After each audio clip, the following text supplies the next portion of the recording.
మొత్తానికి దశాబ్దాలు గడుస్తున్నా బీసీలకు రాజ్యాధికారం దక్కడం లేదని, ఇక ఈసారి ఒక మరో ఉద్యమమే చేపడుతున్నట్లు ఇప్పటికే తీన్మార్ మల్లన్న ప్రకటించారు. ఇక ఈ నేపథ్యంలోనే బీసీల రాజ్యాధికారమే ధ్యేయంగా హన్మకొండ ఆర్ట్స్ అండ్ సైన్స్ కళాశాల ప్రాంగణంలో మరి హలో బీసీ చలో వరంగల్ కార్యక్రమాన్ని, అదేవిధంగా బీసీ యుద్ధ బేరిని చేపట్టబోతా ఉన్నారు. ఇప్పటికే బీసీలందరినీ కూడా ఏకతాటిపైకి తెచ్చి మరి నినాదంతో మొత్తానికైతే ఈ యొక్క రాజ్యాధికారమే ధ్యేయంగా మరి బీసీలకు సంబంధించినటువంటి సభను పెట్టబోతా ఉన్నారు. మరి దీనికి సంబంధించి ఇక్కడ భూపాలపల్లి నియోజకవర్గానికి సంబంధించి ఎటువంటి మరి సన్నాహాలు చేస్తూ ఉన్నారు, జయశంకర్ జిల్లా వ్యాప్తంగా కూడా బీసీలు తరలివచ్చేటటువంటి అవకాశాలు ఉన్నాయా, ఈ సభకు సంబంధించి పూర్తి వివరాల్ని మనతో పాటు మాట్లాడడానికి తీన్మార్ టీం జయశంకర్ జిల్లా అధ్యక్షులు రవి పటేల్ గారు ప్రస్తుతం మనతో పాటు ఉన్నారు. నమస్తే సార్. నమస్తే నమస్తే బ్రదర్. సో మొత్తానికి ఇప్పటికే దశాబ్దాలు గడుస్తున్న బీసీలకు మాత్రం రాజ్యాధికారం రావడం లేదనేటటువంటి ఒక సంకల్పంతో ఒక యుద్ధ బేరిని అయితే చేపట్టబోతా ఉన్నారు. ఈ కార్యక్రమం ఎట్లా ఉండబోతా ఉంది? అయితే మీరు అన్నట్టు దశాబ్దాలు గడిచినా కూడా తెలంగాణలో ఇంతవరకు, తెలంగాణ కాదు ఉమ్మడి రాష్ట్రం ఉన్నప్పటి నుండి కూడా మనకు ఈ యొక్క బీసీలకు తీవ్రమైనటువంటి రాష్ట్రాలలో కానీ దేశాలలో అన్యాయం జరుగుతుంది.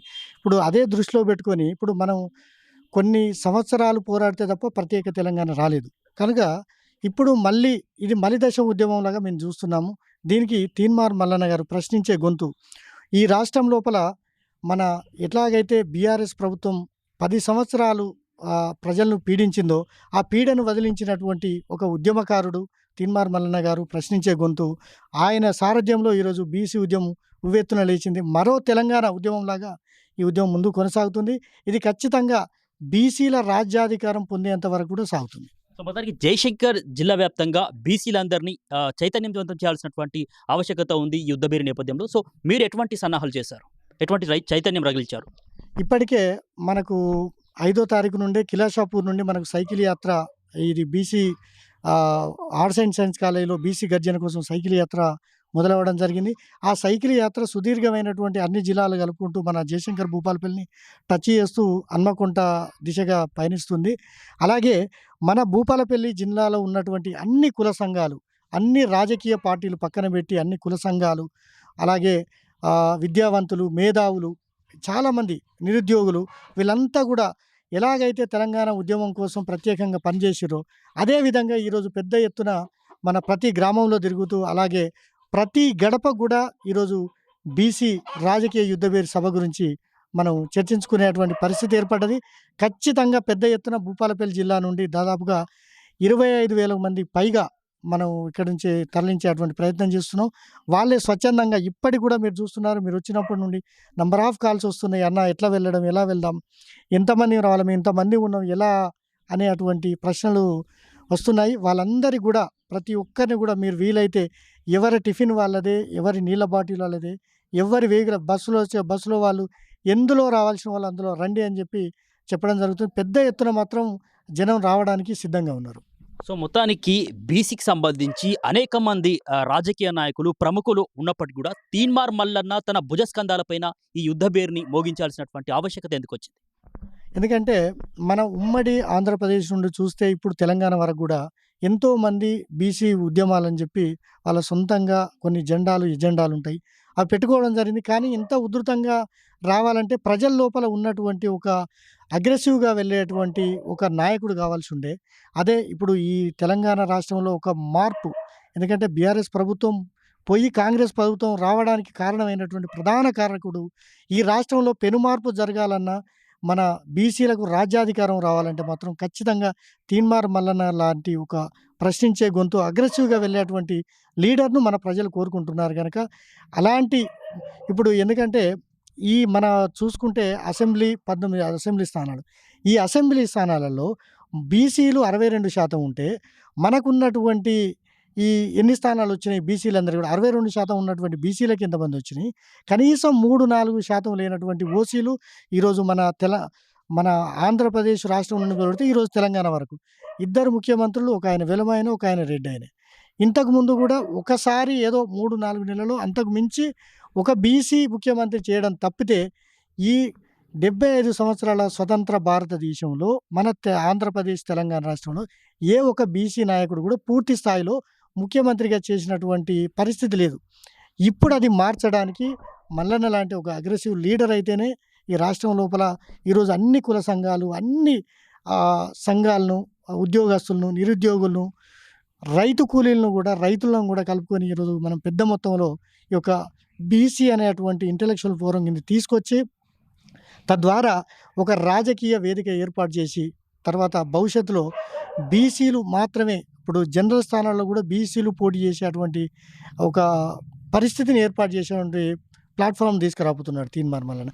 దీన్ని ఇప్పుడున్నటువంటి మన బీసీ నాయకులు ఎవరైతే పెద్ద నాయకులు వాళ్ళందరినీ కలుపుకుంటూనే నాలాంటి చిన్న నాయకులతో సహా ప్రతి ఒక్కరు కూడా ఇందులో పాల్గొనాలని, ఈ యొక్క సభను విజయవంతం చేయాలని తీన్మార్ మల్లన్న గారి ఆకాంక్ష. వారి ఆకాంక్షలకు అనుగుణంగానే మనం పనిచేస్తున్నాం. సో మొత్తానికి కొందరి నుంచి వస్తున్నటువంటి విమర్శలు ఏంటంటే తీన్మార్ మల్లన్న స్థాయి ఎమ్మెల్సీ కాదు, ముఖ్యమంత్రి పెద్దగా పట్టించుకోవట్లేదు కాబట్టి ఈ కార్యక్రమాన్ని చేపట్టి సీఎం దృష్టిలో పడాలి ఎలాగైనా అని చెప్పేసి చెప్తా ఉన్నారని చెప్పి విమర్శలు వస్తున్నాయి. దీని మీద ఎట్లా? అయితే ఒక రాష్ట్రం లోపల అధికారాన్ని మార్చినటువంటి వ్యక్తికి ఇంకొకరు రికగ్నిషన్ చేయవలసిన అవసరం ఉంటుందని నేను అనుకోను. ఎందుకంటే ఈ రాష్ట్రంలో ఎవ్వరు కూడా బీఆర్ఎస్ ప్రభుత్వం ఎన్నో అవినీతి అక్రమాలకు, భూదందాలు, మన పక్కనే ఉన్నటువంటి కాళేశ్వరం మీకు తెలుసు, 1,00,000 కోట్ల అవినీతి జరిగింది. ఎవరు ప్రశ్నించలేదు. మొట్టమొదటిసారిగా కాళేశ్వరం కట్ట మీద నిలబడి మొబైల్ ఫోన్లో ఈ ప్రపంచానికి చెప్పినటువంటి తీన్మార్ మల్లన్న వాళ్ళు చేసేటువంటి భూ అక్రమాలు కానీ, అక్రమ కేసులు కానీ ఇవన్నీ భరించి ఇవాళ ఏదో ముఖ్యమంత్రి గారు పట్టించుకుంటలేరంటే అది నథింగ్. అది తీన్మార్ మల్లన్న స్థాయికి, తీన్మార్ మల్లన్న ఈరోజు ముఖ్యమంత్రి అభ్యర్థి. తీన్మార్ మల్లన్నకి ఎవరో ఆయన పిలిచేదో చేయవాలి. తీన్మార్ మల్లన్నగే రేపు భవిష్యత్తులో అలాంటి వాళ్ళు వచ్చి తీన్మార్ మల్లన్న ఆఫీస్ ముందట నిలబట్టుకునే స్థాయికి ఈరోజు మల్లన్న ఎదగడం జరిగింది. అదంతా ప్రజలకు తెలుసు కదా. వీళ్ళెవరో విమర్శిస్తే తీన్మార్ మల్లన్న ఆగిపోయేది. తీన్మార్ మల్లన్న గతంలో కూడా బీఆర్ఎస్ వాళ్ళు ఎన్నో దుమ్మెత్తిపోసిరు, కేసులు పెట్టిరు, 100 రోజులు జైల్లో పెట్టిరు. అయినా కూడా తీన్మార్ మల్లన్న ఏం చేయలేదు. ఈరోజు ఇక్కడ కాంగ్రెస్ పార్టీ తీన్మార్ మల్లన్నను ఏం పెంచలేదు. ఆ గతంలో కూడా బీఆర్ఎస్ ప్రభుత్వం ఉన్నప్పుడు తీన్మార్ మల్లన్న అది ఇండిపెండెంట్గా పోటీ చేస్తే 1,69,000 ఓట్లు వచ్చినాయి. ఈరోజు సునాయాసంగా నామినేషన్ వేసేస్తే విన్ అయిండు. దానికి కాంగ్రెస్ పార్టీ మాకేం సపోర్ట్ చేయలేదు. మా టీము తీన్మార్ మల్లన్న ఎఫర్టు, ఆయన చరిస్మా తప్ప ఇంకా మా కాంగ్రెస్ పార్టీ చేసింది ఏం లేదు. వాళ్ళు అనుకుంటే ఆ భ్రమ. కాంగ్రెస్ పార్టీకి తీన్మార్ మల్లన్న అధికారంలోకి రావడం అనేటు ప్రధానమైనటువంటి పాత్ర పూసింది తీన్మార్ మల్లన్న. ఈరోజు కాంగ్రెస్ పార్టీ అధికారం అనుభవిస్తుందంటే అది కేవలం తీన్మార్ మల్లన్న యొక్క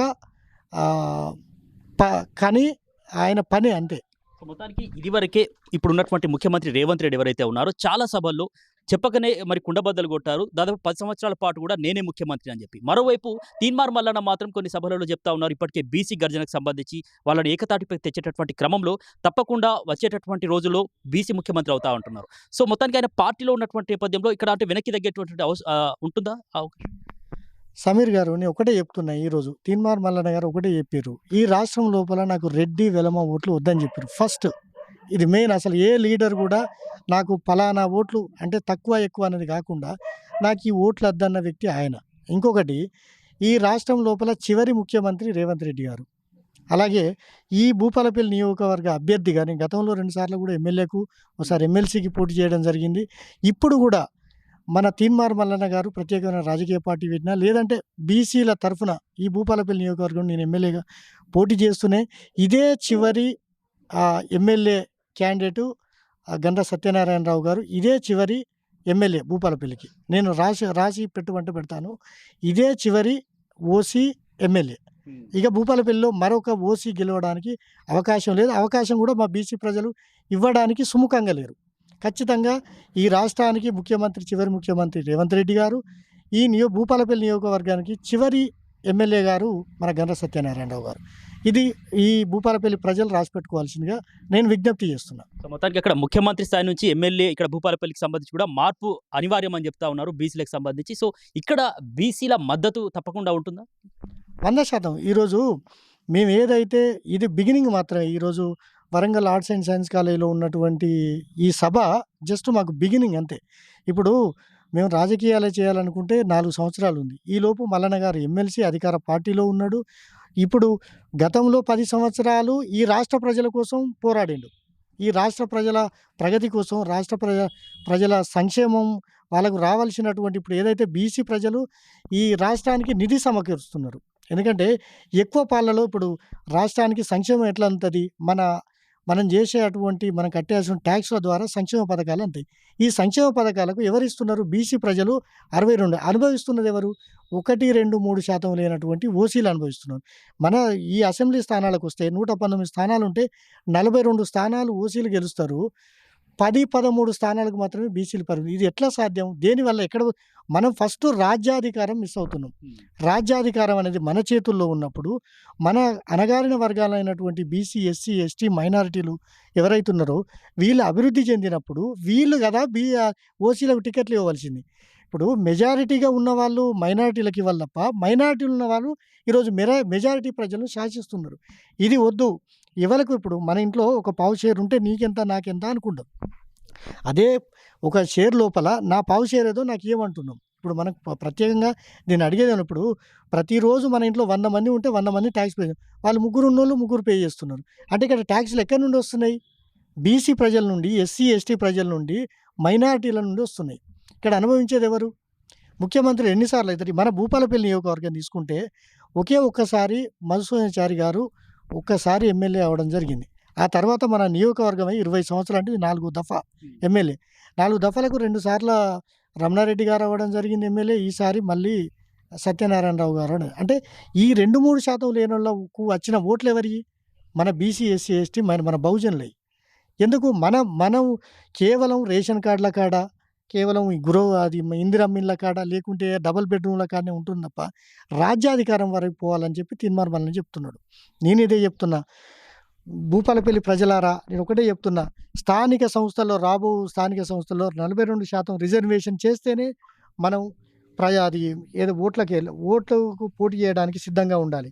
ఎందుకంటే ప్రతి ఒక్కరు కూడా ఓసీగా మనది జనరల్ స్థానాల్లో కూడా బీసీలు, ఎస్సీలు, ఎస్టీలు, మైనారిటీలు పోటీ చేయండి. ఖచ్చితంగా ఎక్కడైతే ఓసీలు పోటీ చేస్తారో అక్కడ ఖచ్చితంగా బీసీలు పోటీ చేయండి, ఎస్సీలు పోటీ చేయండి, మైనారిటీలు పోటీ చేయండి. మీరంతా కూడా పోటీ చేసినప్పుడే తద్వారా మనం ఏదైతే స్థానిక సంస్థలో ఉంటేనే రేపు అసెంబ్లీకి పోతాం. అసెంబ్లీ ఉంటే పార్లమెంట్ ద్వారా తద్వారా మన దేశ రాజకీయాలను శాసించేటువంటి అవకాశం బీసీలకు ఉంటుంది.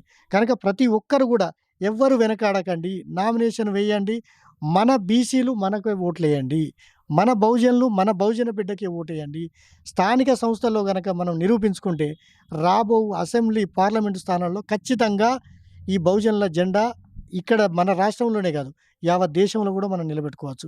ఇలాంటి ఒక గొప్ప అవకాశాన్ని ఈరోజు మనం తెలంగాణలో చూస్తున్నాం. ఇలాంటి ఉద్యమం కూడా దేశంలోనే కూడా ఇంతవరకు ఎక్కడ జరగలేదు. రేపు మన పక్కన ఉన్నటువంటి తమిళనాడు ముఖ్యమంత్రి గారు, అలాగే అఖిలేష్ యాదవ్ గారు, స్టాలిన్ గారు వీళ్ళంతా మనకు రేపు సభకు వస్తున్నారు. రేపు భవిష్యత్తు దిశానిర్దేశం కోసం ఈ రాష్ట్రంలో బీసీలు కానీ, బహుజనులు అంటే ఎస్సీ, ఎస్టీ, మైనారిటీలు కానీ అందరినీ కలుపుకొని ఈరోజు రాజ్యాధికారం దిశగా మన హలో బీసీ చలో Warangal, Hanamkonda arts and science కాలేజీకి ఖచ్చితంగా ప్రతి ఒక్కరు రావాలని నేను విజ్ఞప్తి చేస్తున్నాను. సో మొత్తానికి కాబట్టి 60% ఉన్నటువంటి బీసీలు పాలనను శాసిస్తున్నారు. మరోవైపు బీసీలకు సంబంధించి అన్యాయం జరుగుతుందని చెప్తా ఉన్నారు. సో దశాబ్దాలుగా ఈ యొక్క సమస్య అనేది పరిష్కారం కాకపోవడానికి అంటే బీసీలందరూ కూడా ఏకతాటిపైకి లేకపోవడమా ఆ సమస్య ఎందుకు పరిష్కారం కాదు ఇప్పుడు? అయితే ఈ దశాబ్దాలుగా ఏమైందంటే రెడ్డి, వెలమలు మేము మాత్రమే రాజకీయాలు చేయాలి. మిగతా వాళ్ళంతా బీసీ వాళ్ళంటే మన కుల వృత్తుల వాళ్ళు ఉంటారు ఎక్కువగా. మీకు కుల వృత్తులకు ప్రోత్సహిస్తాము, లేకుంటే మీకు అంటే సంక్షేమ పథకాలు అందిస్తామని చెప్పి వీళ్ళను రాజకీయంగా ఎదగకుండా అనగబట్టింది ఈ అగ్రవర్ణాలు. కనుక ఈ అగ్రవర్ణాలకి ఎక్కడ వీళ్ళ ప్రధాన మూలం ఏంటిది? రాజకీయం. ఈ రాజకీయాన్ని ఈరోజు మనం వెళ్దామని చెప్పి అంటున్నాం. ఈ రాజకీయాన్ని ఏలడం ద్వారా మనము ఓసీలకు టికెట్లు ఇద్దాం. వాళ్ళ జనాభా ప్రాతిపదికన ఎంతో కొంత ఉంటారు కదా, వాళ్ళకు సంబంధించిన కాడ వాళ్ళకు మనం ఇచ్చేద్దాం. వాళ్ళ దగ్గర నాకు ఈ జెడ్పీటీసీ టికెట్ ఇవ్వు, ఈ సర్పంచ్ టికెట్లే ఉండవు అసలు. ఎందుకో ఈ జనాలంతా పోయి ఎమ్మెల్యేల దగ్గర చేతులు కట్టుకొని ఎంపీల దగ్గర అవసరం ఏముంది మనకు? మెజారిటీ ప్రజలు మనం కదా వాళ్ళకి ఇవ్వాల్సింది. రేపు వాళ్ళు మన దగ్గర చేతులు కట్టుకొని అయ్యా నాకు ఈ పని కావాలి, నాకు ఆఫీస్లో ఫోన్ చేయని చెప్పి మనోళ్ళు ఇవాళ పోయి చేయలేను. ఇప్పుడు నేను ఒక సామాన్యుడిని. నేను గతంలో కూడా నన్ను ఎవ్వరు ఏమన్నా కూడా నేను 2 సార్లు భూపాలపల్లికి ఎమ్మెల్యేగా పోటీ చేసిన. హామీలు ఉన్నారు, 100 కోట్లు ఉన్నోళ్ళు ఉన్నారు. గతంలో నేను పుట్టక ముందు అప్పటి నుండి వీళ్ళు రాజకీయాలు చేస్తున్నారు.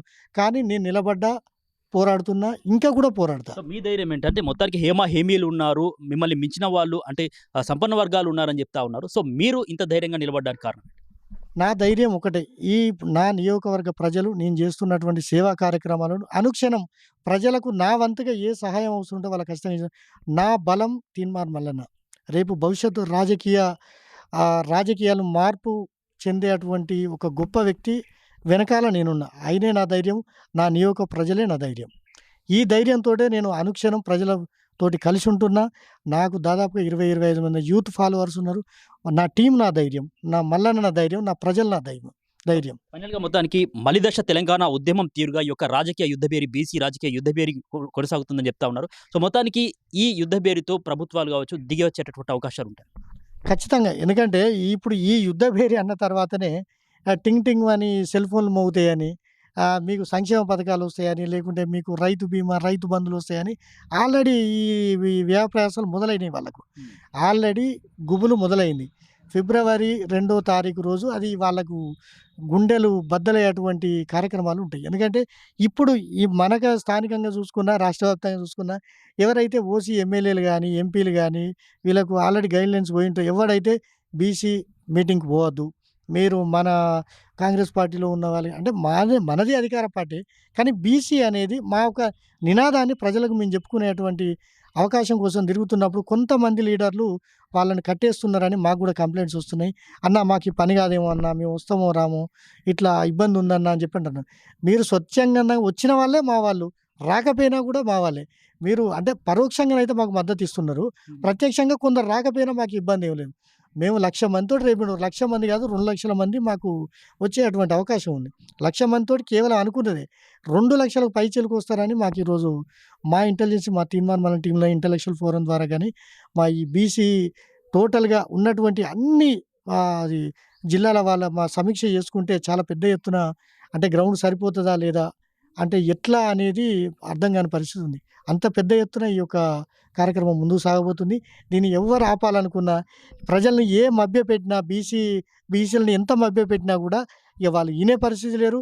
ఎవ్వల సద్ది వాళ్ళే, ఎవ్వల బండి వాళ్ళే, ఎవ్వల నీళ్ళ బాటిల్ ఆళ్ళే, ఎవ్వల కారు వాళ్ళదే. అవసరమైతే లేడీస్ "అన్న మాకు ఫ్రీ బస్సే కదా! బస్ ఎక్కి వస్తాం" అంటున్నారు. ఇప్పుడు ఎవరైతే ఉన్నారో మేము లేని వాళ్ళు ఎట్లో గట్ల పట్టుకొని వస్తాం అన్న, బండికి ముగ్గురమైనా వస్తాం. బండికి ముగ్గురు కాదు ఇద్దరే రావాలి. మన రూల్స్ పాటించాలని చెప్తున్నాం. సో ఇలాంటి పరిస్థితి ఉంది. సో, మొత్తానికి ఇప్పటికే 42% రిజర్వేషన్ కోసం ఇప్పటికే సర్వే జరుగుతా ఉంది. సో, మొత్తానికైతే ఈ రిజర్వేషన్ అమలు కాకపోతే రాష్ట్రం అగ్నిగుండమే, సర్పంచ్ ఎన్నికలకు వెళ్ళేదే లేదని చెప్పేసి కొంతమంది బీసీ సంఘాల నాయకులు కూడా హెచ్చరిస్తున్నటువంటి నేపథ్యంలో ఈ రిజర్వేషన్ గనక అమలైతే నిరుద్యోగ యువతకు, బీసీకి సంబంధించి కావచ్చు, అంటే అటువంటి వర్గాలకు ఎటువంటి మేలు జరగబోతుంది? ఇప్పుడు అదే మల్లన్న గారు చెప్పుడు కూడా అదే. మన బీసీ నాయకులు అంతా కూడా చెప్పేది అదే. ఇప్పుడు బీసీ నాయకులందరినీ ఇప్పుడు ఇంతకుముందు కొన్ని వింగ్స్‌గా ఉండే. ఇప్పుడు అందరినీ ఒకే గొడుగుండి బీసీ ఇంటలెక్చువల్ ఫోరం కిందకు మల్లన్న గారు తీసుకురావడం, ఆ విషయంలో మేము 100% సఫలీకృతమైనాం. అలాగే బీసీలలో స్థానికంగా ఉన్నటువంటి అన్ని కుల సంఘాలను కలుపుతూనే దీని తర్వాత మన ఏదైతే బీసీ, ఎస్సీ, ఎస్టీ, మైనారిటీ, బహుజనవాదం ఉందో ఆ తర్వాత దాన్ని తద్వారా మనం కలుపుకొని వెళ్ళి రాజ్యాధికారం దిశగా పోతున్నాం. అదే క్రమం లోపల ఈరోజు బిగినింగ్ మీటింగ్ ఇదంతా. ఏదంటే అంటే మనంతా ఒక ఆత్మీయ సమ్మేళనంగా ఈ యొక్క మీటింగ్ జరగబోతుంది. భవిష్యత్తులో ఇలాంటి చాలా పెద్దవి చూస్తారు ప్రజలు. ఎందుకంటే ఈ చిన్న మీటింగ్‌కే ఇప్పుడు ప్రభుత్వాలు గడగడలాడుతున్నాయి. రేపు అందరూ ఐక్యమైన తర్వాత ఇది చాలా పెద్ద ఎత్తున ఇప్పుడు మీరన్నట్టు 42% రిజర్వేషన్ ఉంటేనే మన స్థానిక సంస్థలకు వెళ్ళడం జరుగుతది. ఇప్పుడు అదే పెట్టాలనుకుంటే ఇదివరకు ఎప్పుడో పెట్టేవాళ్ళు. కానీ బీసీలంతా ఐక్యమయ్యిర్రు. రేపు మన ప్రభుత్వ మనుగడ దెబ్బతింటదని చెప్పి ఖచ్చితంగా 42% రిజర్వేషన్ అయిన తర్వాతనే స్థానిక సంస్థలకు పోయేటువంటి అవకాశం ఉంది. నెక్స్ట్ ఇంకొకటి ఈ 2027లో డీలిమిటేషను 26, 27లో డీలిమిటేషన్ ఉంది. దీని ద్వారా రాజకీయ నాయకులు తర్జన భర్జన పడుతున్నారు. ఇందులో భూపాలపల్లి కాన్స్టిట్యున్సీ కూడా 4 సార్లు జనరల్ స్థానం ఉంది. దానికి సంబంధించి ఇలాంటి కొన్ని అంశాలు చూసుకుంటూనే బయటికెళ్ళే వాళ్ళు వెళ్తున్నారు. లేదంటే అధికార పార్టీ కదా అని చెప్పి ఇట్లా 42% రిజర్వేషన్ అయితేనే మనం స్థానిక సంస్థల్లో పోటీ చేస్తాం. లేదంటే మాత్రం పెద్ద ఎత్తున మరో ఉద్యమం స్టార్ట్ అవుద్ది. సో, మొత్తానికి హలో బీసీ చలో వరంగల్‌కి సంబంధించినటువంటి ఈ సభ నేపథ్యంలో జయశంకర్ జిల్లా ప్రజలకు సంబంధించి అంటే బీసీ వర్గానికి ఏం చెప్పబోతున్నారు? బీసీ సోదరులారా, బీసీ సోదరిమణులారా మీ అందరికీ చెప్పేది ఒకటే. ఫిబ్రవరి 2వ తారీఖు ఆర్ట్స్ అండ్ సైన్స్ కాలేజ్‌లో పెద్ద ఎత్తున హలో బీసీ చలో వరంగల్ రాజకీయ యుద్ధభేరి, బీసీల రాజకీయ యుద్ధభేరి జరగబోతుంది. మీ అందరికీ కూడా తెలుసు. ప్రతి ఒక్కరు కూడా అన్ని కుల సంఘాలు అందరితో మాట్లాడడం జరిగింది. మీరందరూ కూడా ఎవరైతే తెలియని వాళ్ళు ఉన్నారో మీ అందరికీ కూడా మరొకసారి నేను విజ్ఞప్తి చేస్తున్నా. ప్రతి ఒక్కరూ ఆ రోజుకు ఆర్ట్స్ అండ్ సైన్స్ కాలేజీకి రండి. ఆ రోజు అక్కడ మాట్లాడుకుందాం. మన తెలంగాణలో ఉన్నటువంటి అన్ని కుల సంఘాలు, అలాగే అన్ని రాజకీయ పార్టీ నాయకులు వస్తున్నారు. కనుక మీరందరూ కూడా ఖచ్చితంగా అక్కడికి హాజరు కావాలని మరొకసారి విజ్ఞప్తి చేస్తూ, మనం ఎంతో మనకంత దామాషా ప్రకారం మనకు రావాల్సినటువంటి ఆహ్, రాజకీయ అవకాశాలు గానీ, లేదంటే సామాజిక, ఆర్థిక అంశాలు గానీ అన్నీ అక్కడ కూలంకుషంగా మాట్లాడుకుందాం. మనం ఐక్యతతో ఇలాంటి సభలు జరుపుకుంటేనే తద్వారా సామాన్యమైనటువంటి ఇంట్లో ఉండేటువంటి ప్రజలకు గూడా ఈ అంశం చేరేటువంటి అవకాశం ఉంది. పెద్ద ఎత్తున గూడా ఈ అంశం చేరింది. ఇంకా గూడా మనం అందరం అక్కడ కలుసుకుందాం, మాట్లాడుకుందాం. ప్రతిరోజు హలో బీసీ అనుకుంటూ మనం ప్రారంభిద్దాం. ఫిబ్రవరి 2వ తారీఖున జరిగేటువంటి హలో బీసీ చలో వరంగల్ రాజకీయ యుద్ధభేరిని మీరందరూ సక్సెస్ చేయాలని విజ్ఞప్తి చేస్తున్నాను. మీ రవి పటేల్. సో మొత్తానికి అగ్రవర్ణాల నాయకుల ముందు చేతులు కట్టుకోవడం ఆపేద్దాం. ఇక ఏదైతే రాజ్యాధికారాన్ని చేపట్టి పరిపాలనను శాసిద్దామని చెప్పేసి మరి ఈ యొక్క యుద్ధ బేరుని చేపట్టినట్లు జయశంకర్ జిల్లా తీన్మార్ టీం అధ్యక్షులు రవి పటేల్ చెప్తా ఉన్నారు. సో ఇది మాత్రం కేవలం బిగినింగ్ మాత్రమే. ఇప్పటికే బీసీలకు సంబంధించి 42% అమలు చేయకపోతే మరి అగ్నిగుండమే అని చెప్పేసి బీసీ సంఘాలు హెచ్చరిస్తున్నటువంటి నేపథ్యంలో ప్రభుత్వం కూడా ఈ యొక్క స్థానిక సంస్థల ఎన్నికల నిర్వహణకు వెనక్కు తగ్గుతుందని కూడా వారు చెప్తా ఉన్నారు. సో మొత్తానికైతే ఈ యుద్ధ బేరుతో ఖచ్చితంగా బీసీలకు సంబంధించినటువంటి పోరాటం మాత్రం తమ హక్కులు సాధించే వరకు ఇలాగే ఉంటుందని వారు చెప్తా ఉన్నారు. వీడియో జర్నలిస్ట్ మధుతో సమీర్, ఆర్బీ న్యూస్.